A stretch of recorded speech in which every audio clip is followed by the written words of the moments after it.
Many believe that after Midway, the Japanese never had the upper hand, but this assertion is plainly wrong. The Japanese may have lost their main carrier force, but they still retained a strong surface fleet, and it was a force to be reckoned with. On August 7th, America launched its first offensive in the Pacific and landed on Guadalcanal. Japan launched ineffective air raids on the invasion fleet, with poor results. Something more was needed.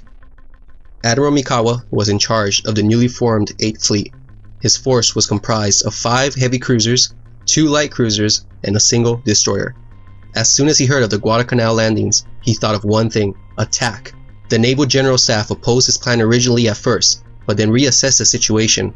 What other alternative did they have? Let the Americans strengthen their hold? No, the Japanese Navy spirit was that of attack, and they approved Mikawa's bold operation. By 1430, his force departed. His objective? Destroy the enemy force. It would be a quick and devastating thrust, and then he would withdraw into the cover of darkness before American carrier aircraft could retaliate. On August 8th, Mikawa saw Allied planes above, and he knew he had been spotted. Little did he know, he was actually spotted the day before as well, by submarine S-38. Mikawa must have assumed the surprise was lost, but Mikawa received reports that the American fleet was divided into 3 groups in the waters off Guadalcanal, and this gave him hope to continue the mission. If the reports were accurate, he could defeat each group separately. His scout planes assured him he would make it by midnight, and at 11:13 p.m., 3 scout planes were launched ahead of Mikawa's fleet. They would drop flares on the American cruisers during the battle. The Japanese had the finest night binoculars in the world, and at 12:43 caught sight of a destroyer. But this lone destroyer was actually oblivious to their presence and was moving further and further away. His forces reduced speed and pressed on. 50 guns were trained on this little destroyer, ready to blow it out of the water if it sounded an alarm. But nothing. He couldn't believe it. Miraculously, he was able to pass by it undetected.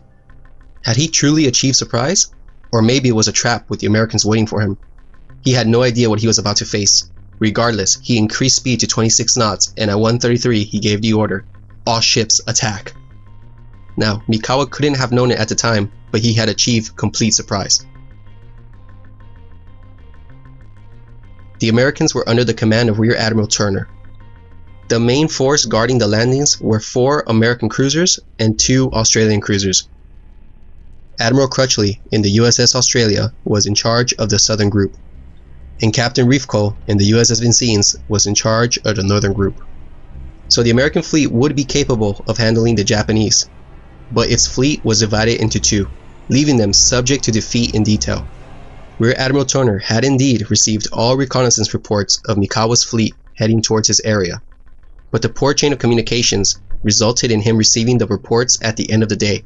What didn't help was that there was also a misidentification of the Japanese force, identifying a sea tender with him. So when he did receive the report, he disregarded them. If it was a sea tender, maybe the Japanese were building a seaplane base nearby. Yes, they were near, but the Japanese would never attack during the night, would they?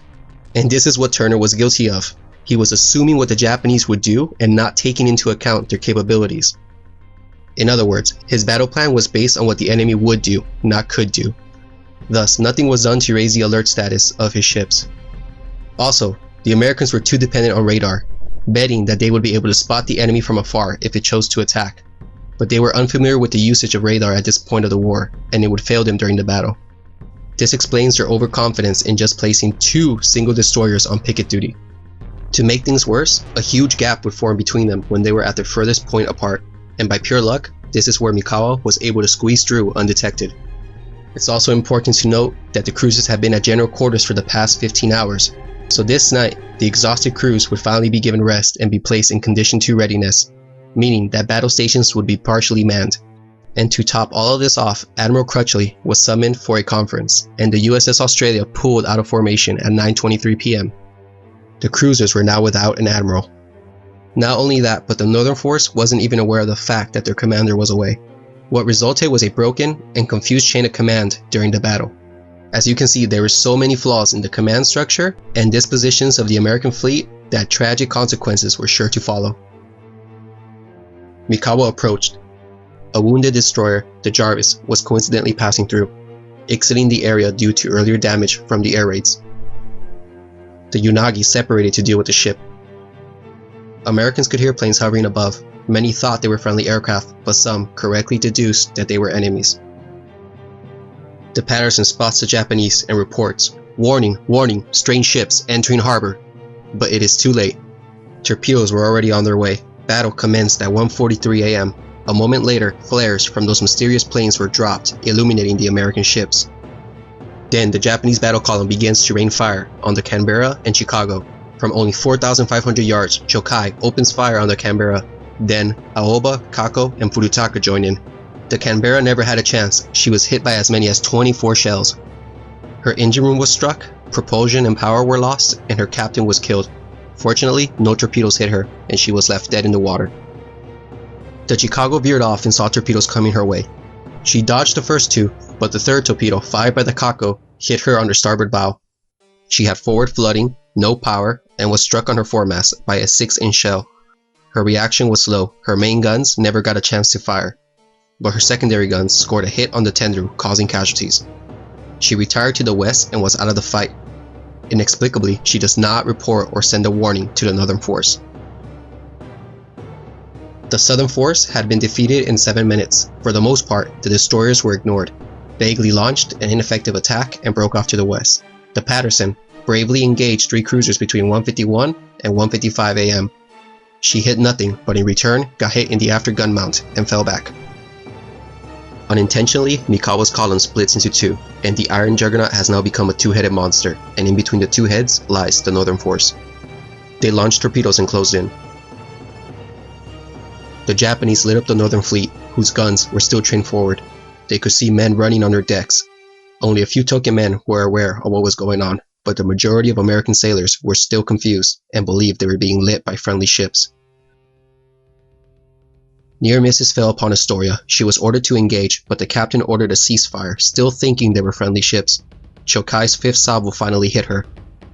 Successive salvos followed and struck her bow, gun deck, and bridge. She managed to fire back, but was ineffective. She lost steering control and her hangar was hit. The Americans would soon discover that their cruisers had a weakness. Their float planes, located on the well deck and hangar, were the Achilles heels on their ships. The gasoline, lubricating oil, ordnances, and all other flammable contents were concentrated and exposed in this area, which greatly contributed to feeding the fire. The Astoria tried to fight the fires, but the sailors soon discovered that there was no pressure on her water lines. She almost collided with the Quincy, who was suffering a similar fate. In total, she received 34 to 63 hits. Aoba, Kinugasa, and Kako finished her off. She was left a burning wreck. The Quincy was raked along her entire length. Propulsion was killed when she was struck by 2 torpedoes on her port side. The bridge was hit and her captain was killed. She had 5 planes on board. The catapult was struck and her planes went up in flames. She quickly became an inferno, and yet she was able to fight back. She got off 3 salvos and hit Chokai's bridge, nearly taking out Mikawa and his staff. About 54 hits were registered on the blazing cruiser. Just so you can get an idea of how intense the fires were, the Japanese turned off their searchlights because the flaming ships were illuminating the combat area so well. The head of the northern group, the Vincines, took a beating. She was struck by 74 shells from both the eastern and western column. Every single one of her turrets were hit and taken out, testifying to the Japanese's accuracy and precision. Shells struck the main stem lines, the fire main, and battery control. And the conning tower was hit, severing communications on the ship. Her hangar lit up, and to make matters worse, 2 torpedoes hit her port side. The steering power failed, the electrical system failed, and the flagship of the northern group began to fight for her life. The destroyers played no significant part in the battle. The helm practically missed the battle, and the Wilson fired but didn't register any hits. The only obstacle left for Mikawa was the Ralph Tobit. Tenru and Furutaka engaged the destroyer. Yubari joined in, and 5 hits were scored. Fortunately, a rain squall saved the destroyer from assured destruction. The damage was catastrophic. The Quincy was the first to sink 30 minutes after the battle had started. She sank at 2:38 with 370 lives.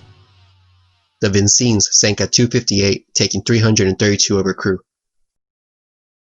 It almost looked as if the Canberra might be saved, but internal explosions began to rattle the Australian ship at 4:15, and it was soon decided that she would be scuttled. She sank at 8 a.m. 85 men died. The last to go was the Astoria. She sank by the bow at 12:15. 216 sailors went down with the ship. Japanese losses were minimal, 35 men killed and 51 wounded. This was the worst defeat of the United States Navy.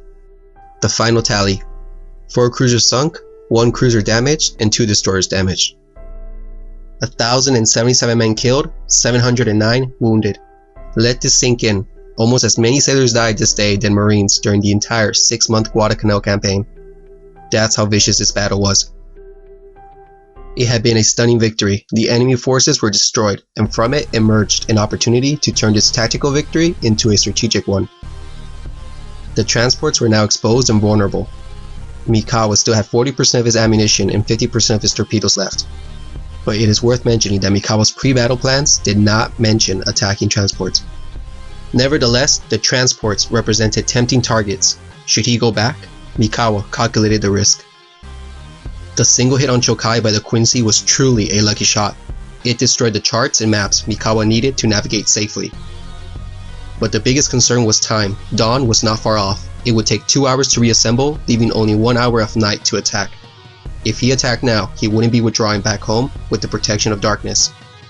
He would be exposed in daylight hours. He would have to face the wrath of American carrier airplanes during his retreat. He deliberated, and at 2:23, he ordered a withdrawal. Another factor involved was that the Japanese Imperial Army had boasted how they would defeat the Americans soon enough. His mission was to take care of the Navy, which he did, and they would take care of the Marines. So why risk his fleet? The irony, however, was that the American carrier force, the one he was so scared of, was already on its way out of the operational area. If he had gone through with the plan and destroyed the transports, his force would have been able to escape unmolested. This is one of the greatest what-ifs of the Guadalcanal campaign. But who could blame him? We today have the benefit of hindsight, while Mikawa had to act on the information at hand. However, some may argue that he still should have taken the opportunity. Author Mark Still wrote, Mikawa did not know it at the time, but he had just squandered the IGN's best chance of delivering a knockout blow to the first American offensive in the Pacific. It is hard to imagine the Americans holding on to their lodgment following the destruction of their transport fleet and the supplies still on board. The destruction of the American transports would have been worth the sacrifice of Mikawa's entire force. This battle had demonstrated to the Americans that the IGN surface fleet still packed a mean punch, and that the Japanese were superior in night fighting. The Battle of Savo Island would be the first of many intense battles for control of the waters off Guadalcanal. And as a final note, a measure of revenge was obtained upon the Japanese the next day. The Kako was sunk by submarine S-44 on her return trip. However, remember the damaged destroyer that made it out of the battle before it started? The Jarvis? She was on her way back to Australia for repairs when 31 Japanese planes approached. She was sunk with all hands. It was going to be a vicious campaign indeed.